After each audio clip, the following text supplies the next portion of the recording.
Thank you for joining us on KGPT with Wichita's Biz That Is. I'm Tim Witzman, president of the Wichita Independent Business Association.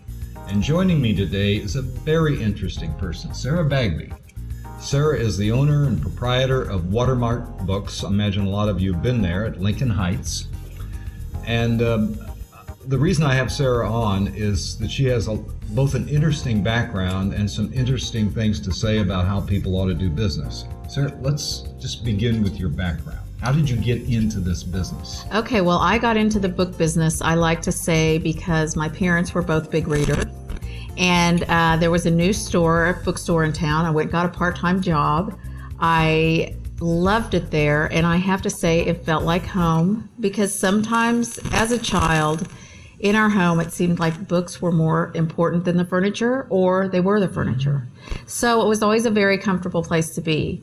Since 1977, when the store was founded, the industry has gone through mammoth changes. So it's never been without challenges, and we've had to redefine ourselves several times over. And so it's just become a place where I can be challenged and then also stimulated by my product. Well, it's interesting. When you were saying that as a kid, I've started out on farms in small towns, and boy, books in the library were a big deal. Because right. That was the entertainment. That's what showed you other places and things that you could imagine. The transportive nature of Absolutely. Of a story. So British Navy was what got me going. Good deal. Well, talk about some of those changes that have occurred in the book business.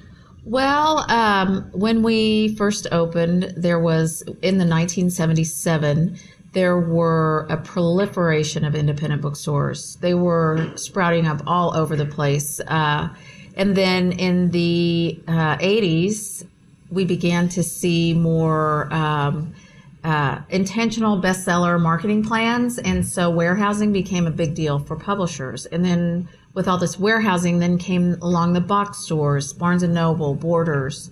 And now, of course, and what happened was there was a shift, actually.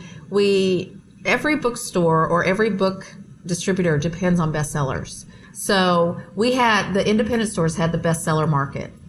That switched to the box stores. Mm-hmm. And then after that, those went to Amazon. So they suffered. So there's been this sort of circular pattern of sales where the market didn't necessarily expand to meet the square footage and the distribution as much as it cannibalized another source. So at this point, in the book business, independent stores that are very active in their community, that have a combination of online and in-store sales, are flourishing. Very good. Let's talk about that active in the community. You are, and I know an awful lot goes on at Watermark. Mm-hmm. So tell me how you kind of built that. Well, books are a very personal product. But when you read a book, you kind of want to talk about it. I mean, you want somebody around you to have to talk about it.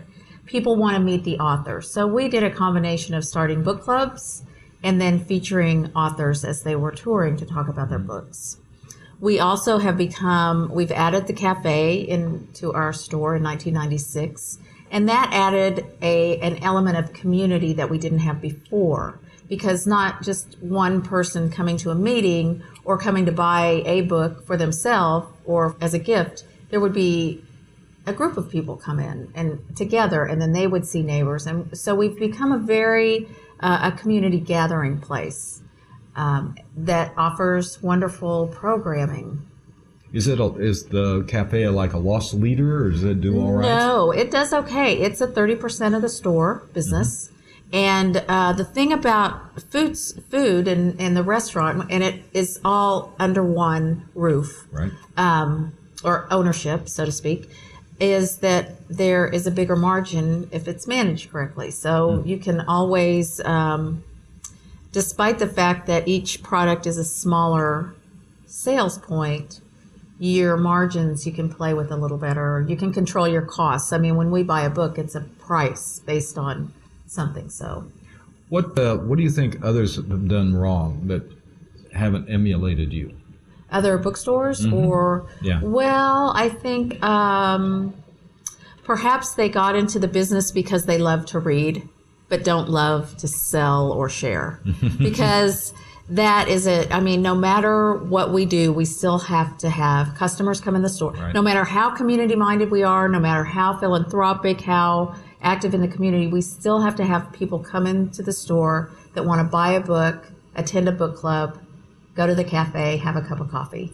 How many book clubs do you have going right now? We have about 11 book clubs at this point. We just added a new one at 7 a.m. for wow. history buffs. I'd like that, but I'm not sure about the 7 a.m. I have to think about that part. Well, yeah, because I know a friend of mine you have the French book club there. Absolutely. We have a French book club, Spanish, mystery.